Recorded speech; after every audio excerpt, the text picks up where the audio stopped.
Este es el primer episodio del podcast. Eso me da tanto creep. Es un proyecto, vamos a ver qué pasa. Vamos a ver qué sale. Sí. Preséntanos tú, pues. No, yo, tengo que ser yo. Aquí. Yo traje, preséntanos tú. Boundaries. Yo no sé.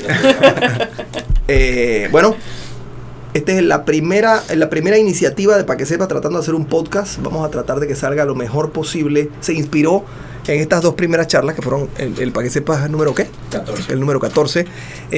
Bueno, son Jacob Larrinaga y Mariana Plata. Busquen las charlas para que sea el precursor y tengan una idea más clara de lo que se va a hablar aquí.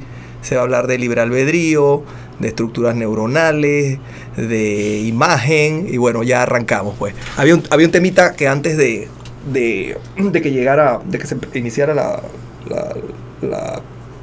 transmisión formal, yo hablaba con Jacob, que es que el individuo tiende a funcionar por estímulos. A mí me pasó que siempre me ha interesado la comunicación, siempre me ha interesado que mi mensaje llegue y convencer a otros. Por cosas positivas, pero también por cosas egoístas. Como hablamos, uno quiere convencer. Yo creo que todos queremos desarrollar la habilidad de convencer. Y pensando en lo que tú exponías, de que queremos siempre presentar imagen, recordaba que eso tiene que ver que cuando tú tienes una ideología o una idea en una discusión que normalmente se pone adversarial, cada uno planta posiciones casi que bélicas y empezamos a enfrentarnos y a tirar artillería pesada, y yo soy capaz de cavar una trinchera, enterrarme en ella y empezar a afirmar estupideces delante de otra gente, lo cual nos expone. Y que la costumbre de ir a la conversación sabiendo que podemos estar equivocados y siempre sabiendo que podemos estar equivocados, tratando de escuchar al otro, incluso puede ser más productivo a la hora de presentar una buena imagen, porque es una pésima imagen la que damos cuando se nos percibe como un testarudo que no entiende que está equivocado y que dice tontería. Prácticamente ya lo dije todo. ¿Tú qué opinas de eso? Es que eso es lo que era en función de lo que tú decías, ¿no? Sí, yo creo que cuando estamos... había un... yo creo que también lo mencioné en la charla, Donald Winnicott, que es un pediatra psicoanalista británico. Él originó muchos términos de los cuales otros psicólogos se agarraron, y en una de esas teorías se desarrolló algo que se llama en psicoterapia, no me voy a meter en esto, pero mentalización, y hablaban de que muchas veces, que resuena con este tema de ser poco auténticos, mucha gente como que se engancha en un modo de pretender. Entonces, yo creo que para poder estar en un camino de autenticidad, uno tiene que abrirse a la humildad. Y creo que lo que hace falta en el ejemplo que tú acabas de decir es humildad, de poder reconocer que no necesito tener la razón, ni necesito sacar artillería pesada para poder emitir mi opinión. Y hay ciertas cosas que yo creo que es importante establecer límites que no son opinión, tipo derechos humanos, o sea, no es una opinión los derechos humanos. Pero hay otras cosas que uno puede jugar y uno puede elegir sus batallas un poco. Y saber... ¿Puedes extender un poquito eso de que los derechos humanos no son opinión? Bueno, no quiero meterme en métete, tema, aquí estamos para meternos. Pero creo que actualmente se está hablando de muchos temas complejos en la sociedad, particularmente en Panamá, de si están de acuerdo con ciertos derechos de poblaciones con de repente menos privilegios que otras poblaciones. O sea, estoy hablando de discursos que salen que son racistas, sexistas, homofóbicos, clasistas, etcétera, y la gente se amarra a es mi opinión, ¿no? Y creo que en ese ámbito la opinión no entra tanto ahí. O sea, hay temas que deben ser blanco o negro. Creo que ahí es uno de esos que es derechos humanos, pues. Pero yo creo que con este tema de salir a la artillería, que era un poco lo que estabas preguntando, cuando estamos en este camino de ser, de modo de pretender, podemos fácilmente agarrar las armas sin pensar por qué las estamos agarrando. Entonces creo que ahí hay mucha confusión y mucha incertidumbre, y eso asusta mucho a la gente porque no saben cómo reaccionar ante esas sensaciones, y lo que se amarran es de la certeza. Entonces, si hay certeza, no hay humildad para escuchar a la otra persona y un poco desapegarse de las paredes que nos protegen, pero también nos separan de los demás. No sé. Digo, si el cerebro determina la conducta, de alguna forma somos entes algorítmicos. Si somos algorítmicos, como tú decías hace un rato, a medida que inteligencia artificial vaya avanzando y haya mayor capacidad de procesamiento de información y mayor capacidad de adquirir información, se vuelve redundante entonces el humano. Lo que quieres decir es si el humano eventualmente va a ser una ecuación descifrable por tecnología que el mismo humano pueda desarrollar. No me parece alocada la idea de que pueda ocurrir. Creo que todavía es un gran reto, porque solamente para emular unas cuantas conexiones neurales humanas se necesitan no sé cuántas mil laptops. Hay una idea bien bonita que te voy a decir ahora que se me olvida el nombre. Por lo cual el alcance y la capacidad a la cual debemos apuntar para lograr eso creo que todavía estaba lejos. Pero creo que sí. Creo que en ese sentido la humanidad es y lo es, definitivamente uno de los colores de la naturaleza, así como el perro o así como la lagartija. Pero eventualmente será descifrable de alguna manera u otra dependiendo de nuestro esfuerzo y nuestro enfoque en ello. Hay un temita precioso, no me acuerdo, pero me comprometo a buscárselos, el nombre del autor de esta idea, de la paradoja de la inteligencia. No es el mito de la inteligencia, un concepto va por ahí. Nosotros creemos, porque somos inteligentes, que la inteligencia es la mejor forma de llegar de A a B. Pero es muy probable, e incluso se ha demostrado en muchos casos, que la inteligencia, como se desarrolla por evolución, y la evolución no toma líneas rectas, puede ser tremendamente ineficiente. Y tienes razón, no podemos repetir el cerebro, pero no es necesario. Es probable que con un mecanismo muy sencillo podamos mejorar lo que hace el cerebro. Y ya estamos en algunos lugares, ya estamos ahí, ya en muchas cosas lo estamos haciendo. O sea, no tienes que... Una calculadora es un ejemplo clásico. Una calculadora puede hacer mucho mejor lo que hace tu cerebro sin tener que entender, sin tener que reproducir. No, hay un montón. Piensa en muchas cosas sencillas que puedan repetir y potenciar mejor que lo que hace un cerebro humano. Y esa puede ser una salida a que se adelante ese tiempo. Tal vez no necesitemos desarrollar el cerebro. Simplemente necesitas hacer algo que haga lo que hace el cerebro mejor, más rápido. Y se puede hacer a punta de potencia. Acuérdate, tú puedes usar potencia o eficiencia. A punta de potencia sería tal cantidad de datos y tal capacidad de procesamiento a tales velocidades que aunque el cerebro pueda hacer cosas que esa cosa no hace, eso puede derrotar a un cerebro humano, como pasó con Go. ¿Te acuerdas? Con el juego ese que una máquina derrotó y la máquina era capaz de aprender. Creo que aprendió el juego en una tarde. La máquina no sabía jugar. Y aprendió mejor que el chico que lleva toda la vida. Ahorita tú estás diciendo eso y yo estoy pensando en una frase que leí que dice: si nuestros cerebros fueran lo suficientemente sencillos para entender, no seríamos lo suficientemente inteligentes como para entenderlo.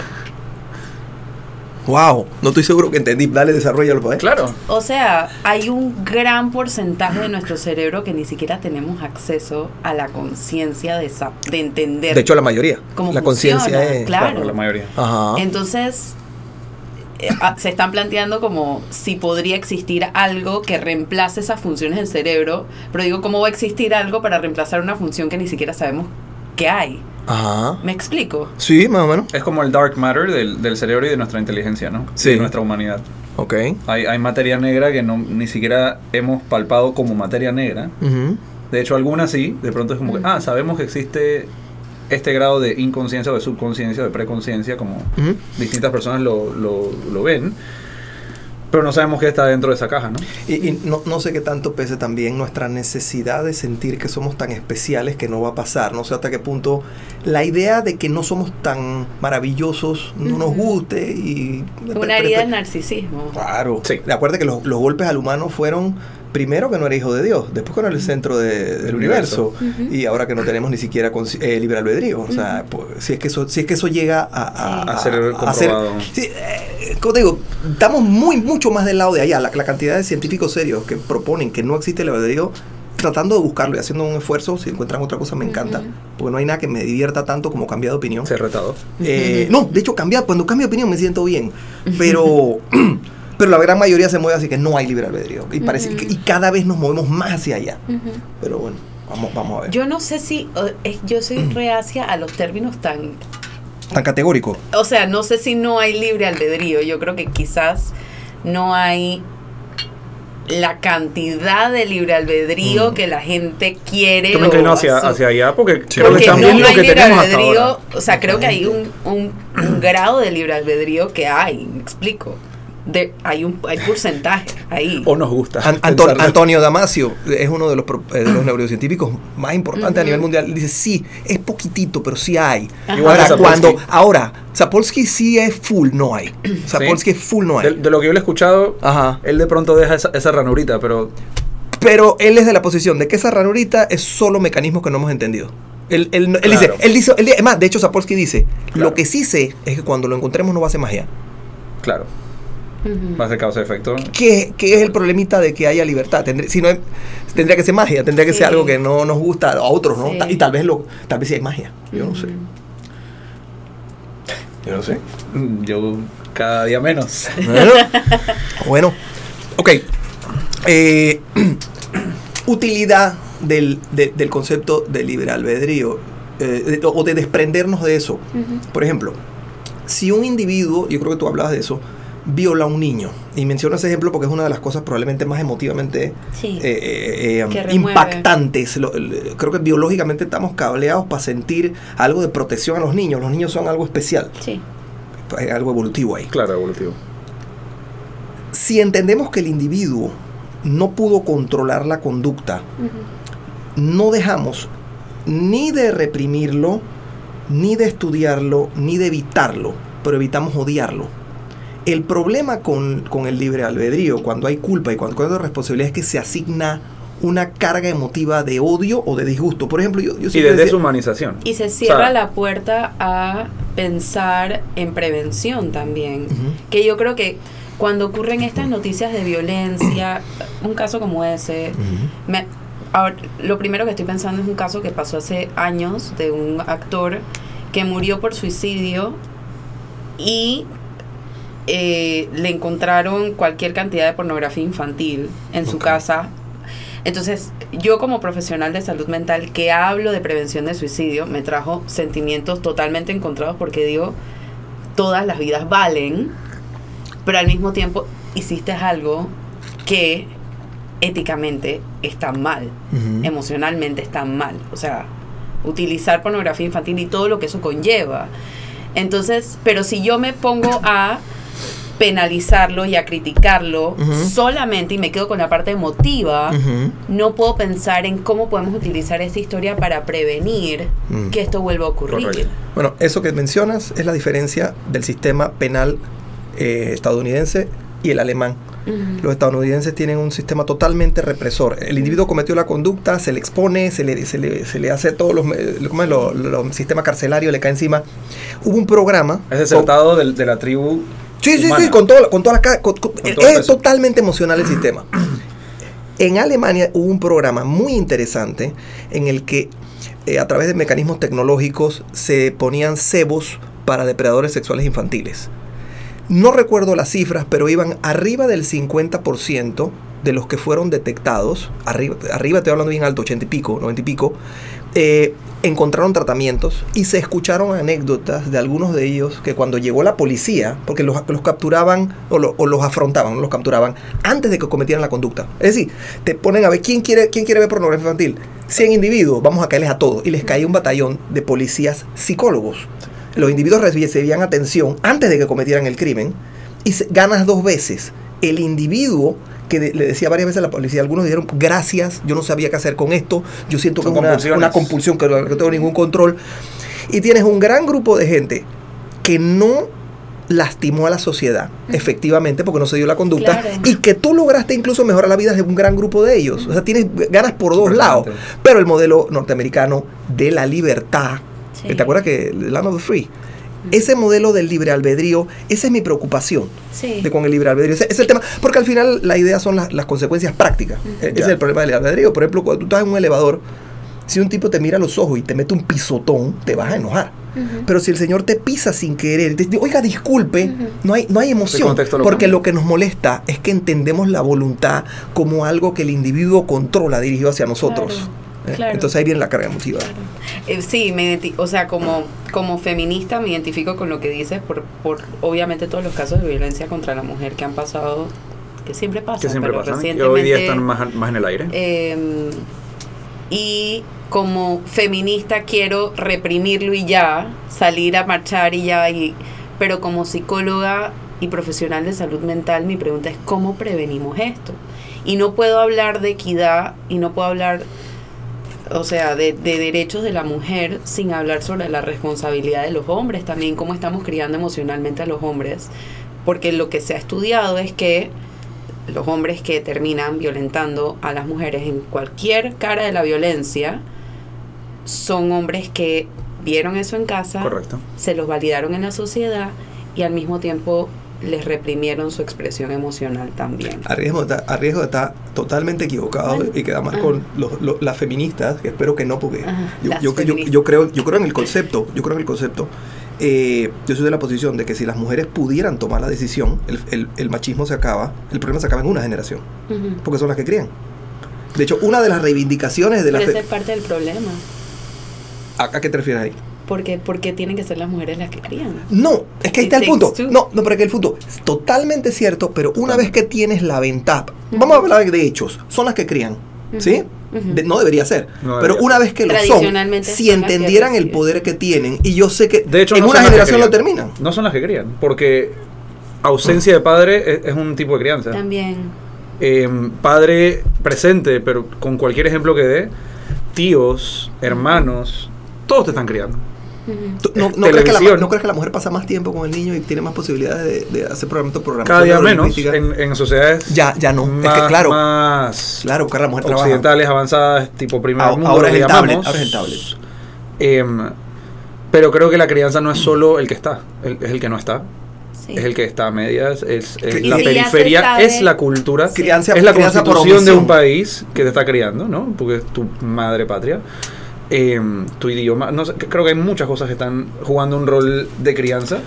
De hecho, hace unos años en los Estados Unidos, una publicación que indicaba que por primera vez en la historia de ese país, la influencia sobre los muchachos era más por media que por los papás. Por ejemplo, un individuo criado en una granja en 1929 estaba con su papá, su mamá, sus abuelos, y la familia era un porcentaje altísimo de la información que le llegaba. Eso se fue cambiando hasta que ya era, creo que era en ese año era 54% se medía la influencia externa fuera de los papás. O sea, que perdían control o perdían incidencia en los muchachos. Ahora, volviendo al punto del, digamos, el violador de niños o la persona que se suicida y cuando ves su casa tenía pornografía infantil, volvemos al tema de causa y efecto.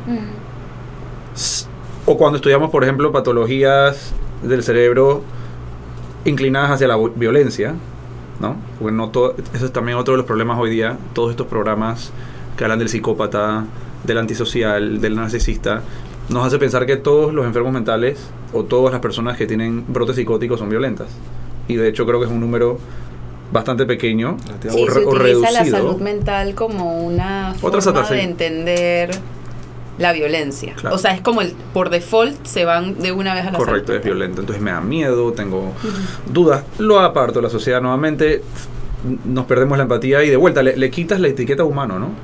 Cuando en realidad estamos en un juego de no nosotros contra ellos, sino nosotros y nuestra increíble diferencia y nuestras increíbles experiencias de vida que nos moldean. Pero usualmente cuando ves a estos psicópatas famosos, ¿no? Como salía en esta serie Mindhunter, que me encantó, Me encanta. Muy buena. Buenísimo. todos tienen una causa y efecto perfectamente trazada, ¿no? Tenían una madre alcohólica, tenían un papá abusivo, probaron algún tipo de droga antes de los 10 años, o sea, Ausencia de límites. traían genética, veían que el tío tenía algún tipo de desorden, la abuela se presume que de pronto era esquizofrénica, o sea, vemos causa y efecto. Entonces, entre más luz se expone sobre esto, más tiene que cambiar, más por obligación va a cambiar nuestra percepción de lo que es un psicópata y de la penalidad y de el repudio que le tenemos cuando entendemos que ese niño de pronto nunca tuvo ni siquiera la oportunidad, cuando ves la mezcla biopsico social Sí. de ese individuo, ¿no? Y creo que ese es un tema que Sí. a veces, como el libre albedrío, que porque es parecido, no queremos ver hacia allá o preferimos la seriedad del castigo, pero hay que empezar a verlo más como algo que concierne a todos. Y yo creo que el lenguaje también, o sea, la forma en la que estamos hablando de salud mental impacta el poder ser curiosa sin juicio, sin tanto juicio quizás, sobre lo que llevó a la persona a hacer lo que es. Porque, por ejemplo, decir una persona narcisista, decir una persona que tiene rasgos narcisistas, Sí. también hay, o sea, si tú le pones la etiqueta de es psicópata, es depresivo, es bipolar, en vez de decir tiene rasgos, Correcto. estamos poniendo una barrera para ver a la persona como un ser humano. Sí. Y yo soy fanática de las palabras y me cuido mucho de esto poder precisamente. Sí, con los diagnósticos también tengo Eso sí es magia de las palabras. Eso sí sí, es poderoso. y tengo mis sentimientos encontrados con la forma en la que la gente se expresa de temas de salud mental. O sea, decir, ay, es que ella es psicópata o ella Es una, sí, o ella es una dependiente, o yo soy ansioso. Ajá. No, tienes brotes Rasgos ansiosos. Hay pero momentos en también tu tienes día rasgos que no son sí, ansiosos. hay momentos en tu día en que puedes notar tu ansiedad subir, o hay ambientes que te Claro. exponen, pero hay que hacer una diferenciación entre Claro. ser y padecer Tener. de o experimentar, Ujú. porque somos seres increíblemente complejos emocionalmente. Entonces no a veces Está el esa concepto de la neuroplasticidad. Claro. Podemos cambiar, podemos mejorar, podemos Sí. aprender. Claro. Y hay un poquito de esa, no le diríamos pereza, pero es como Automaticidad. automatización de pronto que tenemos al hablar de esto, que incluso nosotros caemos en esto a veces, ¿no? Y mismo nosotros tenemos que Exacto. corregirnos y caer, uy, espérate, mira ese lenguaje que acabo de arrojar tan condenatorio de mi propia vida, o sea, que yo siempre, o en parejas, pero es que tú siempre llegas tarde. Ay, de pronto es el 83% de las veces, pues, pero siempre es bastante condenatorio y se siente feo, ¿no? Cuando nos No, y empezamos le a das la hablar y oportunidad, lo hace. porque le das la oportunidad al otro que riposte diciendo, en abril del 74 no llegué. Sí, y de hecho es ahí yo creo que pasando al tema de comunicación, de escuchar, de hablar. Pero ahí vamos un poquito, tal vez, Ujú. y es más bien pregunta contra nuestra propia naturaleza, porque somos seres que tendemos a los procesos más económicos. Claro, y automatizar, economiza. Eso es lo que quería decir, economizamos. automatizar economiza. De hecho, Claro, los economiza estudios energía indican que que, necesitamos mientras para más muchas viejo cosas. eres, más automatizas. Porque ya encontraste algunos procesos. Cuando eres muy joven estás buscándolos. Y mientras más viejo, cuando ya estás, después de los 70 eres prácticamente que un automático total Bueno, y un piloto. Y también tienes muerte celular y la neuroplasticidad Es ya mucho se más atrofia. difícil, sí. O Es sea, mucho o sea, más que hay que difícil luchar, desaprender. hay que luchar contra mecanismos biológicos, al tratar de luchar contra la automatización, contra Completamente. cosas contra las que venimos programados. Pero si completamente. lo empiezas desde temprano, yo creo Siempre va a que ser más fácil. es un músculo. Sí. ¿Me explico? Claro, no, por supuesto. Es mucho más difícil que se atrofie si desde chiquita y desde chiquitos estamos como motivando esa autocuriosidad, Sí. ese pensamiento, o sea, que es lo que la educación del siglo XXI precisamente habla, las 4 Cs del siglo XXI, pensamiento crítico, colaboración, comunicación y Compasión, creatividad. Creatividad. No las conocía. O sea, cambiar de contenido, de te voy a enseñar a sumar, a vamos a pensar diferentes formas de sumar. ¿Sabes? Esta es la única forma en la que vas a... O sea, y era parte también de lo que yo decía en mi charla. O sea, la educación tradicional te dice, esta es la forma como tú tienes que aprender. Y eso es súper limitante porque tú no conoces mi cerebro. ¿Tú cómo sabes cómo yo tengo que aprender? Quizás yo aprendo hablando, quizás yo aprendo escuchando, quizás tocando. aprendo... Este muchacho brillante, que está dentro del espectro autista, me decía que él no puede ver videos. Él tiene que agarrar la literatura, meterse a leerla completa y él saca sus propias cosas. No puede oír a alguien hablando de algo. Y para un gran grupo de nosotros, oír a otro es un mecanismo sumamente fácil. Sí. Y lo que tú decías, tú tienes que encontrar por dónde entras tú. Exacto. ¿Qué te sirve a ti? Que me da risa porque cuando yo estaba en la universidad, y digo, el tema del libre albedrío se puede analizar ahí también, pero cuando yo estaba en la universidad y estudiaba con mis amigas, yo siempre era la que explicaba lo que íbamos a estudiar. O sea, yo siempre era la que, porque así aprendo yo aprendo hablando. Claro. Yo pensaba que Explica. solo me pasaba a mí, no sé si te ha pasado, porque a mí me sorprende. Yo a veces estoy argumentando sobre un tema y digo cosas que yo no estaba seguro de que yo entendía y ¿qué tal? Totalmente. Y me siento como que no fuera yo. Sí. Primera vez que digo algo, qué bueno que no estoy loco. Sí, y bueno, claro, mis amigas todas aprenden escuchando. Entonces éramos el blend perfecto. Wow. Porque era como que yo enseñaba y así yo aprendo. Yo aprendo enseñando. Ahora dime algo, para elaborar tu charla, Ajá. ¿tuviste que compartirla varias veces antes de cementarla o lo practicaste de pronto? En la elaboración de tu charla, para que sepas. Yo no practico mis charlas normalmente. Para ser auténtica. Sí, o sea, ni los podcasts tampoco, yo no los practico. O sea, yo escribo como que los bullet points del proceso de... Yo quería saber esto, así que excelente. Y creo que mucha gente lo quiere saber.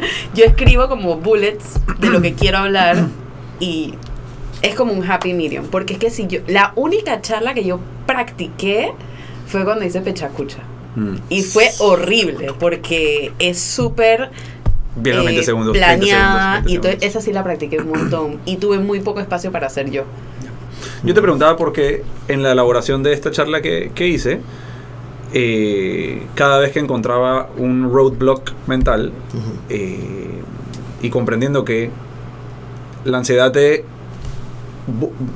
propicia al aislamiento, y al pensar que tú estás solo en esto, y a pesar de que te lo tienes que tragar tú, buscaba una persona con quien palabrear de vuelta Claro. la charla, y me limpiaba el cassette, ¿no? Era como que darle vuelta al cassette y wow, volví a entender cosas que estaba tratando de decir, Claro. sobre todo porque era un tema que está en el límite de mis capacidades, o sea, ya estaba entrando en genética, psiquiatría, neurología, o sea, para mí era, por más que me fascina... ¿Conoces el concepto de consiliencia? Conciliencia. Conciliencia es, bueno, hay quien dice que en español es decir, consilience o conciliencia es la forma en la que las diversas ciencias influyen cada una en otra. La neurociencia en la economía en la historia, y así la filosofía, etcétera. Y como si tú te nutres de diversas áreas de la ciencia, tienes una imagen más holística. Sí, sin duda. Una cosa que le quería Pero preguntar. constantemente tenía que aplicar esa debo, o como dice Richard Feynman también, ¿no? Como que la mejor manera de, según él, o para él, de aprender era enseñando. Entonces, cuando no terminas de tener los conceptos claros, vuelve y repásalo y busca una persona. Parece que hay a quien consenso se en la eso. puedas. Parece que hay consenso en eso. Sí. Hay una serie de estudios, y eso para mí es relativamente nuevo, que indica que probablemente el propósito del cerebro evolucionó para movernos, y el sistema nervioso como precursor. Bueno, tú dices desde el plancton, sí, estamos hablando ya de cosas evolutivas, al ¿no? primer Evolución. pez que salió. Así claro. es, de los más primordiales. Y no me acuerdo si era Niels Bohr, decía que cuando él tenía largas caminatas, pensaba mejor y organizaba sus ideas. Y yo he sentido eso también. Cuando yo camino largo en las mañanas y leí o vi 2 o 3 videos el día anterior y empiezo a tener ideas y a pensarlo y a organizar cosas y a tener ideas propias. ¿Tienes alguna A mí me opinión pasa, sobre eso? a mí me pasa igual. Yo salgo a hacer ejercicio, salgo al parque a caminar. A mí me gusta escuchar los podcasts otros podcasts cuando hago eso. Y ese es como el momento donde viene la lluvia de ideas de contenido. Sí. Siempre, siempre. Por eso ya tengo mi note en mi celular para apuntar de una vez. Ay, mira, se me ocurrió este episodio, se me ocurrió este post. Que ese es, de vuelta, hoy día también, creo que entre más está esta neurociencia pop, que digo, creo que es la que yo consumo al final del día, anyways, o tú, o la mayoría de nosotros, más se satanizan como áreas y redes en el cerebro, ¿no? Entonces la red neuronal por defecto, que está muy satanizada hoy día porque es como la que... El Default Mode Network. Sí, es la mente que divaga, es la mente que está asociada al ego, al yo, entonces todo es en relación a mí. Pero también es la red que se activa cuando de pronto sueltas un poco las tareas y te estás o bañando, por ejemplo, que todo el mundo dice, se me ocurren las mejores ideas mientras me estoy bañando. Es una tarea tan automatizada que la red neuronal por defecto empieza a andar, pero empieza a andar para tu bien de pronto, porque está creando algo, igual que cuando de pronto te desconectas y sales a caminar. A caminar no tienes que hacer mucho esfuerzo para caminar o para correr. Entonces tu mente puede ocuparse, y yo le llamo esto, no sé si recuerdan cuando teníamos, yo todavía tengo Windows, pero bueno, de hecho era Mac y después me cambié a Windows, pero había un feature en Windows 95, 98, etcétera, de fragmentación del disco. ¿recuerdan? ¿Cómo no? Yo no sé qué Cuando estás tu hablando. computadora Yo andaba sí. sumamente lenta Ajá. y veías que estaba clogged, estaba como tapada, Ajá. tú te ibas a algún Hola. setting en inicio y tú ponías defragmentar el disco. Entonces tú veías que habían puros archivos que ponte video, pero otro video acá, y entonces la computadora ordenaba todo. Y para mí a veces esas acciones del cerebro son como una defragmentación del disco que te pone en perspectiva las cosas. Y hablando un poco del tema que tú dices de abstraerse por un momento de la tarea principal, hay toda una psicología basada en el concepto de flow, ¿no? De este doctor Mihaly, Csikszentmihalyi. Y él habla de 4 etapas o es un ciclo de flow que se crea en el cerebro. Y todo empieza con struggle en inglés, ¿no? Que es como lucha, exacto, lucha o resistencia, que digamos que es, si estás estudiando para un examen final, es ese momento en que estás como que elaborando más o menos cuál va a ser el orden de lo que vas a estudiar, estás llegando a la biblioteca, estás tratando de poner todo en orden, tengo suficiente agua, tengo suficiente café, tengo los libros, empiezo, pero todavía no he entrado en ritmo, ¿verdad? ¿Pero es el flow un tipo de automatización? Flow, un tipo de automatización. Cuando estás en flow, de alguna forma estás en un tipo de automático. Es una optimización cerebral, yo creo que en muchos sentidos. Pero inicia con mucho esfuerzo. O ponte, cuando vas a hacer ejercicio en el Parque Omar, los primeros 5 minutos De hecho, son los más difíciles. Nadie hace flow la primera vez que hace una actividad. No, El flow viene a través de la práctica. Correcto. Sin duda. O sea, Bueno, y es como el concepto de mindfulness, ¿no? De vaciar tu mente, precisamente para que esto, o sea, abrirse a estas nuevas ideas, ¿no? lo cual me hace pensar en otra idea que se viene oyendo recientemente bastante, es que la tecnología, los aparatos del celular, por ejemplo, yo crecí en un mundo donde ibas al doctor y había revistas, y a veces no había revista, Abaco. o una revista que ya viste y te quedaba o conversar o sentarte a mirar la pared. El aburrimiento dejó de existir, Sí. porque ahora todos podemos conectarnos a lo que queramos cuando queramos todo el tiempo. Esa limitación del tiempo de aburrirse, en la opinión de alguna gente, limita la creatividad, porque Claro. hay algo ahí relacionado con eso, O sea, yo lo veo en niños. Los niños que no se aburren son los niños que no hacen sus propios juegos, que no descifran cómo manejar su tiempo. Yo creo que los papás tienen esta idea errónea hoy en día que tienen que ocupar el tiempo de sus hijos todo el tiempo. Y después de la escuela, entonces van a la escuela y después hacen 3 actividades después de la escuela, después llegan a la casa, cenan, o sea, ¿en qué momento descansan? Y en el verano... ¿Y en qué momento defragmentan el disco? ¿En qué momento defragmentan el disco? Y el descanso sirve para eso, sirve para recargar energía.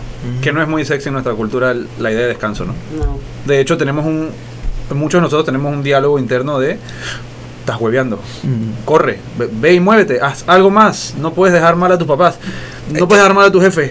Eso me Tienes que recuerda correr. el boicot contra el sueño. Claro. a Margaret eso me Thatcher refiero. decía "Sleeping is for wimps". Y eso ahora... No me extraña que ella haya dicho. Sí. Claro, es que era Y de Winston Churchill era un totalmente... tipo que dormía mucho. O sea, Claro. esto existe Claro, hoy día se todavía. ve productivo, y parece que tiene que ver con nuestros valores del sistema económico. Se ve productivo no parar nunca, siempre estoy en reuniones, uno se Tiene siente orgulloso 100% de decir. que ver con nuestro sistema económico. Sí. Y ahora que estamos entendiendo la neurociencia del sueño, estamos más como que, wow. Sí. De hecho, alguna gente dice, pasas más de 24 horas despierto, 36 horas, y es como estar borracho. O sea, ¿no? Estás Sí. toxinas en el cerebro que no has podido recuperar, que precisamente se limpian con el sueño. Claro. Que también es otra El manera sistema- de fragmentar el sistema disco. linfático, que Correcto. es el que Pero el sueño ya- profundo, porque también... Eso es lo otro. O Dormimos, sea, pero descansamos realmente. Exacto. Porque incluso nuestros sueños, la mente entonces está hecha, wow. Es fuerte también el tema. ¿Qué es de lo peor que le puedes hacer a tu cerebro? Despertarte a las 3 de la mañana y ver tu cortisol al celular. máximo. Sí. Entonces, por ahora, las recomendaciones de Pa' que sepa son: duerme bien Sí. y abúrrete un poco. Sí, Por ahora, vamos por ahí. es sencillo, no es muy Y complicado. es bastante barato. Bastante barato, pareciera. Sí. Bueno, siguiendo con el tema del flow, ¿no? 5 primeros minutos están en el Parcomar. Yo creo que todos podemos estar de acuerdo que los 5 primeros minutos cuando estás haciendo ejercicio es de lo más tenaz y fuerte que puede ser. Es como que, ¿para qué vine aquí? O sea, ¿qué estoy haciendo? O sea, y está la mente, pero que no te deja. Son los más difíciles. Llega un momento de release, es el segundo paso del flow, donde o te desconectas de esa idea o entras en algún tipo de flujo o dejas de hacer lo que estás haciendo. Por ejemplo, para Einstein era, él empezaba a preparar su experimento, esa es la parte de struggle, 2 horas ahí enfrascado, 3 horas ahí enfrascado, no encontraba nada, pero él vivía en una casa, o tenía esta casa en Viena que tenía un laguito afuera. Y cuando él se sentía así de trabado, así de ya no puedo más con esto, él iba y montaba en su lago ahí remando poquito a poquito. Y en eso miraba al cielo y de pronto release. Y ahí entraba en flow. Y era, tengo que ir corriendo al laboratorio de vuelta y tengo que ir a y ahí se podía pasar 3, 4, 5, 6 horas, el tiempo que sea. Pero hay una parte que se nos olvida del flow, y es que el cuarto componente es recuperación, recovery. Nuestra energía es finita, los neurotransmisores que soltamos cuando estamos en estos momentos de éxtasis y de eureka son finitos, y necesitamos recuperación, necesitamos sueño, necesitamos recontextualizar las cosas y volver. Y no vamos a estar en flow por siempre, que también es alguna de nuestras frustraciones. ¿Por qué era Superman ayer y dónde está Superman hoy? ¿O dónde está Superwoman? Somos demasiado duros con nosotros mismos. Somos increíblemente duros con nosotros mismos, y podemos hablar mucho de ese tema de la autocompasión y de la compasión. Nuestra cultura creo que también nos ha enseñado mucho a ser compasivos con los demás, Sí. pero se siente increíblemente extraño intentar ser compasivos con nosotros mismos. Si tú me dices que tú estás atravesando un problema, es muy, para mí, que es mi estilo, es muy fácil darte un poco de soothing touch, ¿no? Pero qué extraño, en vez de estar en un metro y empezar a hacerte un poquito de toque, o sea, te viene un policía y te, Sí, no sé, te saca del lugar. Sí, si tienes un jacket, peor. Si tienes un jacket, peor, y si eres de cierto color de piel, peor, porque es así. Es increíble, la autocompasión es algo que precisamente necesitamos continuar desaprendiendo, y entender las distintas dimensiones de autocompasión que nos podemos ofrecer, y cómo al ofrecernos autocompasión podemos volvernos en mejores entes de ayuda y de servicio para otras personas, porque damos un ejemplo de qué es lo que es ser autocompasivo. Nos recargamos y podemos entonces ofrecer una mejor energía a los demás que tenemos enfrente, y creo que simplemente es una gran cualidad que ya tenemos, pero que no hemos sabido tornar hacia nosotros mismos. Y creo que es una de las fronteras por descubrir en la salud mental, o por seguir promoviendo hoy día. Estoy de acuerdo. No, estaba pensando que para ser autocompasiva y autocompasivo hay que explorar la vulnerabilidad antes. Sin duda. Entonces, digo, no sé, Brené Brown para mí es como ella es como, yo siempre digo que es como un fantasma en la forma positiva, Sí. En mi funcionamiento, en mi día a día, en mi trabajo, en mi parte de tu moral, ella, ya. yo la tengo en mi lista, todavía no he visto nada de ella porque Ay, estoy no, atrasadísimo con un montón de cosas. Es fenomenal. Pero ella es que es ella es trabajadora social Okay. e investigadora. Porque yo no creo en los... No me preocupa demasiado los títulos, Ajá. porque un trabajo social que estudia neurociencia con profundidad y estudia neuroanatomía, ya, o sea, en realidad no eres lo que el título dice, sino lo que entiendes y lo que puedes... Claro. De A hecho, mí- ella se tiene un título en particular, ¿no? Como que yo soy Sí. una cuenta historias. Ajá, Eso es muy interesante. Sí, Storyteller. sí, algo más. Algo así, sí. Era Pero su storyteller. área de expertise es la investigación sobre la vergüenza. Ok. Ah, ok. Y a mí me encanta... La vergüenza tiene que ver con la culpa. Claro. Sí, pero son dos cosas distintas. Ok. La culpa es hice algo mal. Ajá. La vergüenza es hay algo mal conmigo. Déjame digerir eso, ok. Por ejemplo, digamos que yo estoy, qué sé yo, una tontería. Yo estoy en el mall y me estoy encontrando a alguien, a un ex compañero, una ex compañera de la escuela que no había visto en años, y camino a saludarla, me caigo. Entonces puedo sentir pena, obviamente, y culpa de, ay, qué tonta que fui, Eso me pasa por no, o sea, lo puedo orientar a lo que hice. Circunstancial, de pronto. Pero una persona que tiene más predisposición a la vergüenza se puede llevar como soy una idiota, soy una inútil. Lo que hablamos hace soy rato, una despistada. soy en vez de me pasó. Exacto. Correcto. Y cuando la vergüenza para mí es una de esas emociones o realidades que es una nube negra en el mundo interno de las Ok. personas. Pero tiene su utilidad. Yo no creo que la vergüenza tiene utilidad. Yo creo que la culpa tiene utilidad. Vale. es más, ella lo dice, Brené Brown dice, ya lo voy a decir, soy fanática de la culpa. Ella habla y ella dice que la culpa funciona para ser autocuriosos, para preguntarnos qué estamos haciendo, qué no estamos haciendo, dónde podemos mejorar. La vergüenza en verdad no tiene una función en nuestras vidas, pero la vergüenza se instaura desde muy pequeños y desde muy pequeñas. Con la sociedad, con la crianza, con la forma en la que el mundo vive, que nos hace pensar que no somos suficientes. O sea, esto que tú decías de la productividad y lo duro que nos damos y lo difícil que es meter el descanso.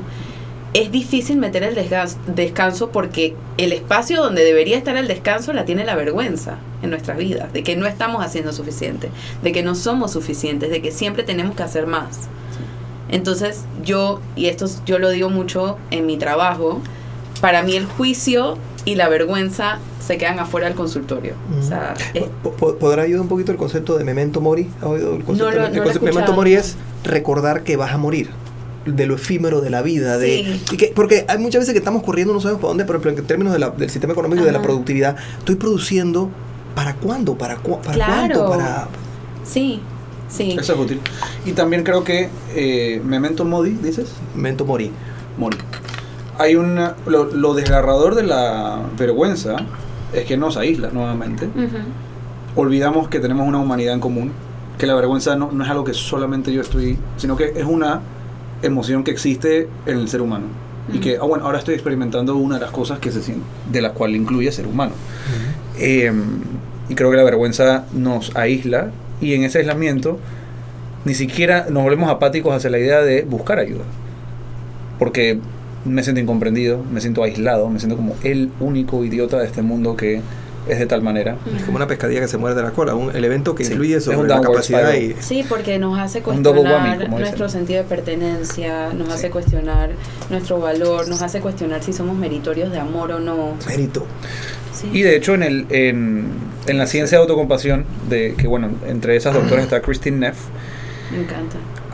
Hay una especie de triángulo virtuoso en la autocompasión, que hay autobondad, hay mindfulness o atención plena, pero el tercero es nuestra humanidad en común. Es constantemente recordar la humanidad en común. Y como tú dices memento mori, creo que es otra manera de recordar nuestra humanidad en común. Sí, porque son dos lados de la misma moneda. La vida y la muerte son dos lados de la misma moneda. Sí. Y mientras más temprano hacemos las paces con nuestra propia mortalidad, más temprano nos abrimos a vivir también. Uy, sí.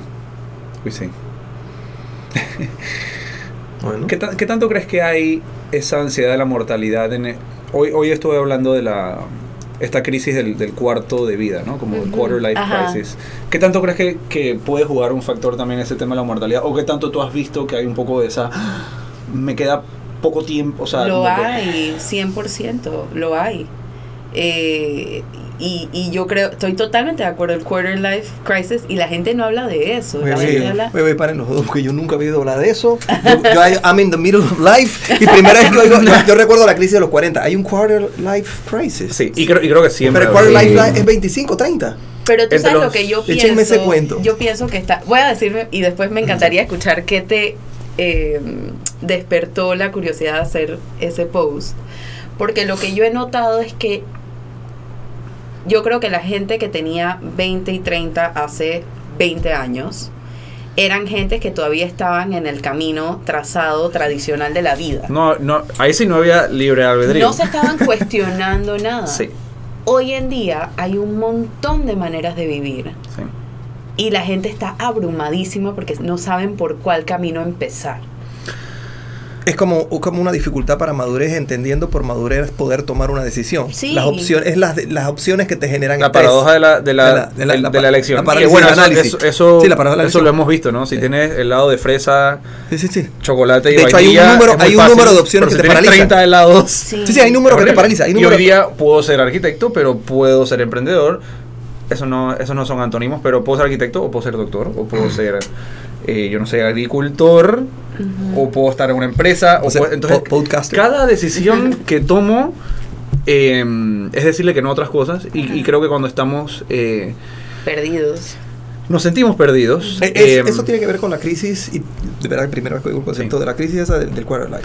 La crisis del quarter life tiene mucho que ver con qué dirección está tomando tu vida, Mientras que la crisis de middle life tiene que ver con eso, pero también va mucho más atrás a qué he hecho. ¿Qué he hecho? ¿Qué hice? Ahora, Esa la conozco más. la crisis de quarter life Ujú. tiene también arrepentimiento de las cosas que he hecho. Si hubiese estudiado más, hubiese podido tener notas para aplicar esta beca, o si no hubiese hecho caso a mis papás, hubiese estudiado lo que sí quería y ahora he perdido 5 años de mi vida. Y hay algo que sucede también con el quarter life crisis y con muchas de los brotes de ansiedad y estrés que tenemos, y esto lo dice Robert Sapolsky. El estrés es un mecanismo para encontrar supervivencia y optimizar nuestra supervivencia, ¿verdad?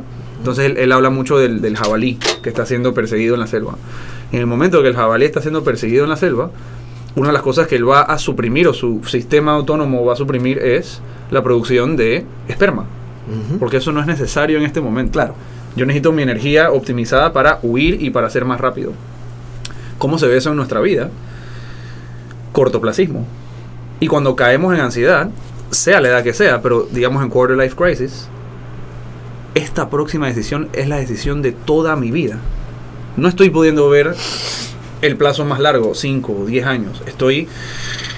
Es ahora o nunca. Nos ponemos totalmente blanco y negro, súbitos, nos ponemos... y eso no ayuda a nuestra toma de decisiones, porque si es el salto de tu vida entera, que en cierto sentido lo es, así como vas a tener muchos otros saltos de tu vida, la vida es un salto constante de pronto, creo que no nos ayuda, ¿no? Y esa ansiedad no solo es emocional y psicológica, sino es biológica. Tu cuerpo tiene miopía, no tiene la capacidad de ver hacia futuro cuál puede ser las cosas. Y a veces una buena pregunta que a veces yo hago es... vámonos a los 40 años, ¿no? O vámonos a los 50 años y vamos a proyectarnos desde allá hacia acá y vamos a ver en contexto qué fue este problema que estás teniendo ahorita mismo, que ahorita mismo es intenso y es fuerte y no vamos a desvalidar el hecho de que lo puede ser, pero vamos a salir de la miopía por un momento. Y solo es muy difícil, pero acompañado de alguien que nos pueda ayudar a coger esa perspectiva, podemos darnos cuenta que sí es una decisión importante, sí es un momento cumbre, sí tal, no vamos a negar eso, pero en el gran contexto de las cosas, o en el memento mori, ¿cómo yo quiero recordar haber sido en esta época de mi vida? Ujú. ¿Qué decisión yo quiero haber hecho que cuando tenga 50 años diga, yo hice eso? Otra utilidad práctica de educar probablemente a las generaciones más jóvenes en que no hay libre albedrío. Si no hay libre albedrío, no me responsabilizo por lo que pasó antes, porque no dependía de mí, no dependía de mi voluntad, ocurrió, no soy yo, fue lo que me ocurrió, fue lo que determinó no soy mi cerebro. responsable de mi crianza, pero Exacto. sí responsable de lo que hago con ese conocimiento. Sí. De hecho, es que el concepto de responsabilidad, ese es otro problema, ese es otra, y no me quiero meter ahí para no, Es que porque ese ya es el tema del filosófico. libro es radical. Sí. Porque fíjate, yo tal vez estoy equivocado, pero a mí me sirve la herramienta de esta forma. Cuando yo examino yo nunca juzgo lo que pasó, porque eso pasó, no me sirve. Ujú. Y no fue mi culpa. Ujú. Y hago mi mejor esfuerzo por no sentir culpa y no sentir vergüenza de lo que pasó, Ujú. porque estuvo determinado por dos cosas que yo no escogí, mi biología y mi ambiente. Porque trato de pensar en otra cosa que no sea biología y ambiente, que incida en la conducta, y no hay. Y no escoges ninguna. Si no escoges ninguna, ¿dónde está tu responsabilidad? Sí.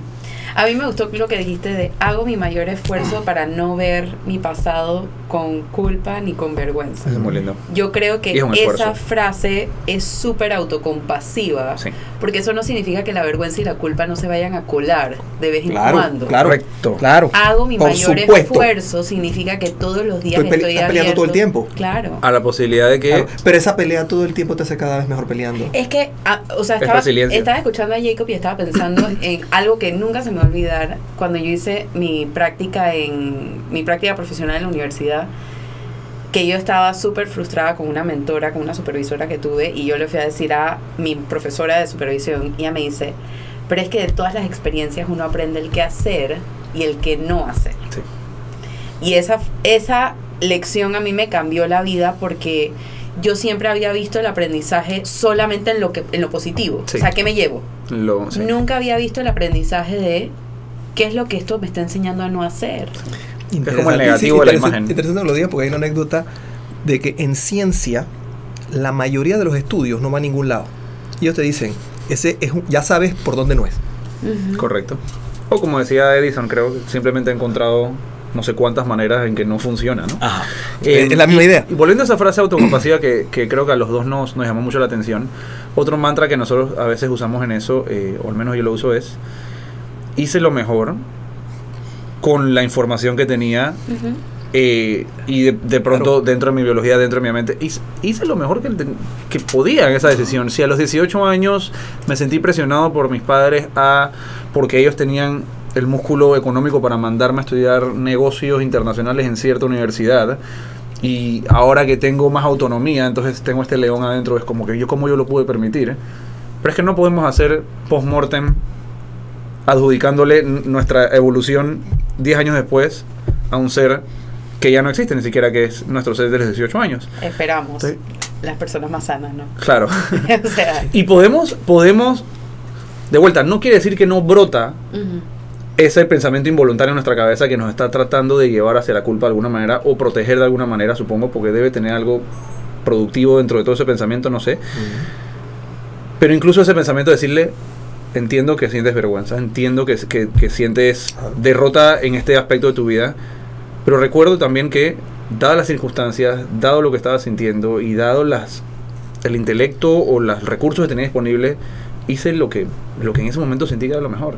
Y de pronto ahí podemos a veces intentar saldar un poco ese tema con el pasado, porque sabemos que la mente es buena yéndose al pasado, ¿no?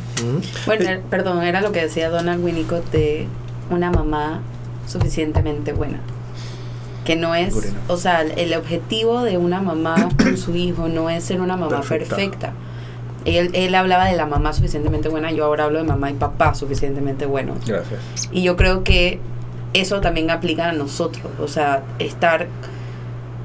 hacer las paces con que estamos haciendo el mejor trabajo que podemos hacer con las herramientas que tenemos, que es básicamente lo que tú acabas de decir. Sí. Y si no estamos haciendo un mejor trabajo es porque todavía no tenemos las herramientas. And that's okay. Van a llegar cuando tengan que llegar. Sí. Pero cuando entran el brote de ansiedad es cortoplacista de vuelta. Es como que... Es que tiene que ser... Ya, me estoy quedando atrás. Mira Instagram, esta gente se casó. Este tipo lanzó su negocio. Yo me equivoqué. Ahora, la velocidad de cambio hace más propicio el ambiente para que juzguemos el pasado. ¿A qué me refiero? De 1500 a 1600 casi que no cambió nada.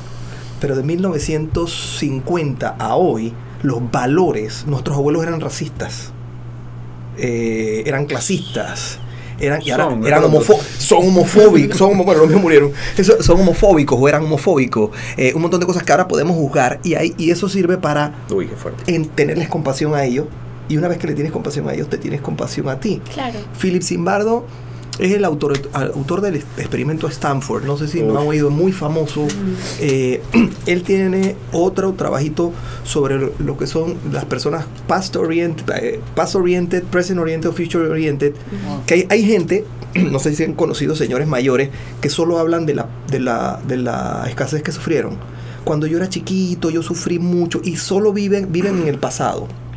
Hay gente que vive solo en el presente y hay gente que está planeando el futuro. Y curiosamente dice Zimbardo que cuando lo extrapolas a sociedades, las sociedades past-oriented son más pobres. Si decís si ser pobre o rico es bueno o malo. Pobre económicamente. Financieramente, económicamente. Pero económicamente tiende a traducirse en otras cosas, porque quien tiene una mejor economía, no necesariamente absolutamente, pues puedes empezar a pensar en otros valores, porque no estás tan preocupado por resolver cosas cotidianas.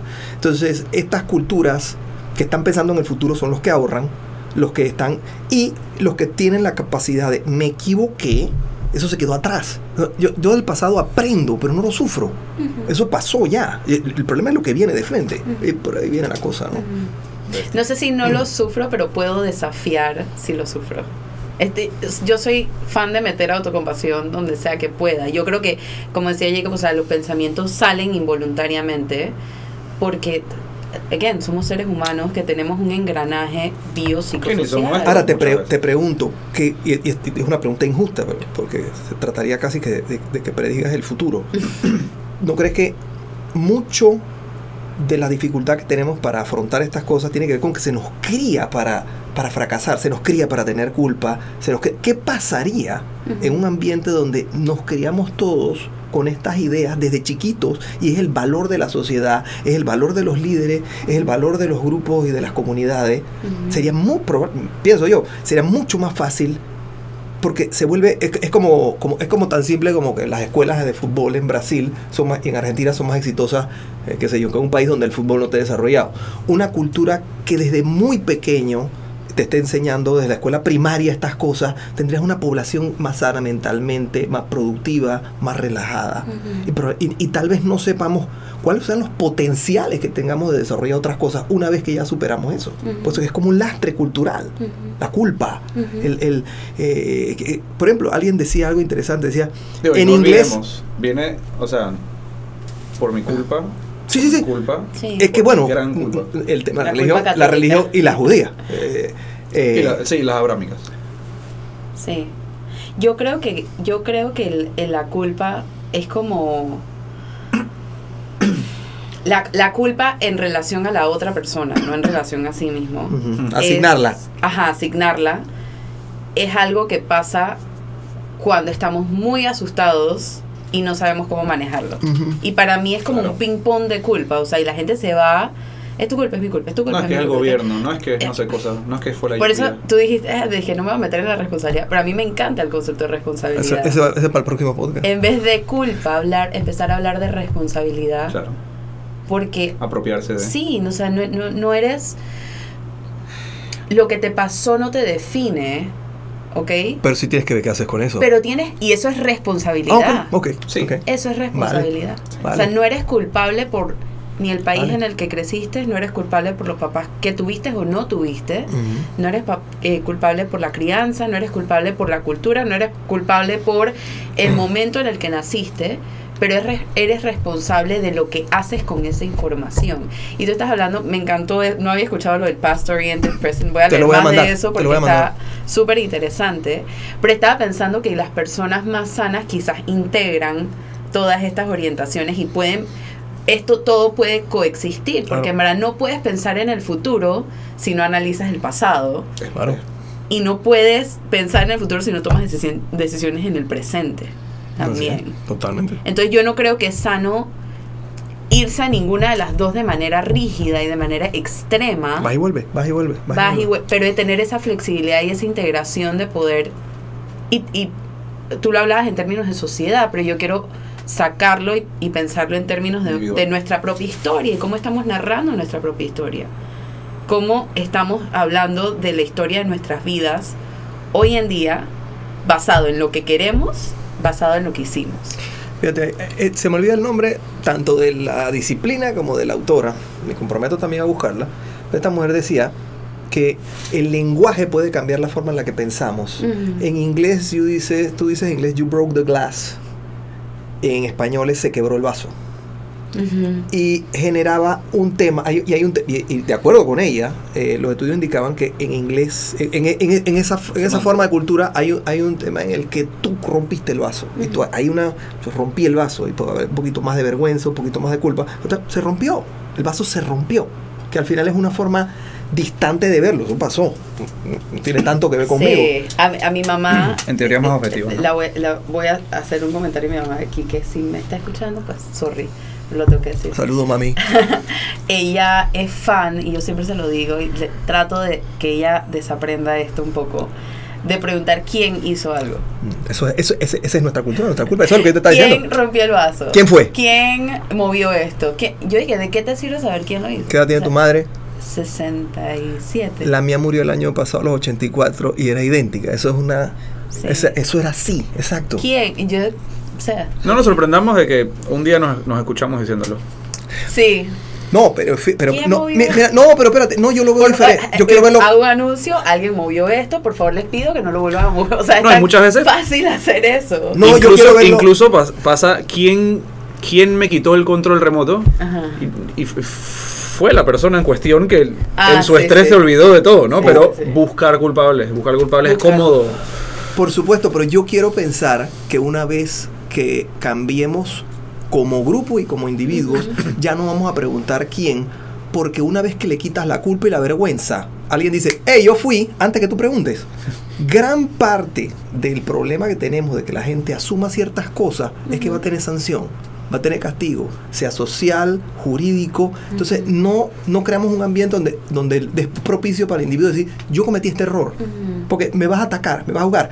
Es un desincentivo a que yo lo diga, oye, claro. Yo fui. Claro. Es que si le quitamos, Carga. si nos movemos de la culpa, la responsabilidad en el yo fui, eso carga mucho menos juicio, carga mucho menos vergüenza. Estoy entendiendo cómo plantea el concepto y estoy de acuerdo. Ahora sí pienso que en el lapso entre exteriorizar la culpa y responsabilizarse, puede haber una crisis en ese lapso en que entre lo que tú empiezas a integrar y afrontar la idea de que, wow, he jugado un rol en mi propia miseria aquí, buscando culpables en otro lado. Entonces, es ideal, pero sí puede ser fuerte. O sea, sí puede ser traumático el proceso de responsabilizarte, de caer en esa verdad. Wow, he sido yo el que he estado frenándome aquí mismo mientras digo que es el gobierno, es la lluvia, es el tal, es lo otro. Claro, pero lo que genera ese cómodo, freno es la culpa y la carga. A corto plazo, pero es doloroso en el largo plazo, que crea algo crónico, ¿no? Pero cuando te responsabilizas, creo que es una especie de magia en que de pronto te das cuenta, wow, tengo voz y voto en mi cambio y en la influencia que puedo ejercer sobre mí mismo, y de hecho es la única persona en la que realmente puedo ejercer un cambio directo, pero sí creo que viene con a veces algún tipo de como decir, no en término clínico, pero una depresión momentánea del ánimo al tú enterarte de que de hecho has sido tú el responsable de algunas cosas en tu vida. Creo que a veces también, creo que en la moda está de lo que llamamos el coaching, a veces también te sobre responsabilizan, ¿no? Todo es tu culpa, o sea, todo lo hiciste tú. Los control freaks. Sí, todo es por ti. Entonces, ahí es donde se mezcla con la ley de la atracción. Entonces, no puedo pensar algo malo, porque si estoy pensando algo malo, quiere decir que lo voy a atraer. Entonces, me estoy causando miseria en cada momento. Y el tipo me dijo que es mi culpa. Y, o sea, creo que queremos estar conscientes. No queremos estar hipoconscientes de nuestra responsabilidad, y no queremos estar hiperconscientes de nuestra responsabilidad tampoco, ¿no? Ajá. Queremos estar conscientes de nuestra responsabilidad. Pero para poder llegar a esa conciencia, yo creo que es normal que osciles, pasar esos dos extremos. Sin duda. Así como si quieres el presente, pasado, total, futuro. es como cuando empiezas psicoterapia, que empiezas se empieza a activar este músculo de ser autocuriosa y se vuelve en ser autocrítica, o sea, al nivel de estoy pensando todo lo que estoy diciendo, todo lo que estoy haciendo, ¿por qué me puse esto? O sea, empiezas a cuestionarte un montón de cosas, pero no puedes recoger de ahí y llegar a un happy medium, un balance, si no experimentas esos extremos tampoco. Y partiendo de la premisa de que quizás cuando uno llega a terapia, uno está hipoconsciente, como tú decías, ¿no? Un montón de cosas que empiezas a descubrir. Y estaba pensando... Y la hiperconciencia, bueno, muchas personas salen de terapia y tengo que buscar un McDonald's y irme para mi casa porque estoy total... Y recibiste la terapia. Pero ¿por qué un McDonald's? No sé, porque necesito una comida para confortar, unas Oreos, no sé. Food. Sí. Necesito confortarme y ir a descansar porque estoy totalmente extenuada de todo lo que estoy viendo y crean choques, ¿no? Y creo que también ese acompañamiento paulatino, chequear con esa persona cómo le va después de esas tomas de conciencia es importante, ¿no? Porque puede ser traumático para nosotros pasar de la hipoconsciencia a la hipermega conciencia. Sí. Pero sí creo que es importante recordar que somos seres oscilatorios, ¿no? Sí, y hacer las paces con eso, yo creo que hasta te permite entender un poco mejor la frase de Freud de a veces un habano es solo un habano. ¿Sabes? Cuando Sometimes a cigar is just a cigar. Sí, que él decía eso y la gente como que qué buen chaval. Entonces tú estás analizando a todo el mundo, pero a veces uno tiene que hacer las paces con que things are what they are y ya, o sea, no. A veces es más autocompasivo no buscarle la quinta pata al gato. A veces, no estoy diciendo que todo el tiempo, pero yo creo que sobre buscarle la quinta pata al gato también tiene su función. Sí. Y es como lo que decía Jung también, de lo que no se hace consciente se hace destino. Sí. O sea, esa idea no la conozco, a ver. Carl Jung, que era el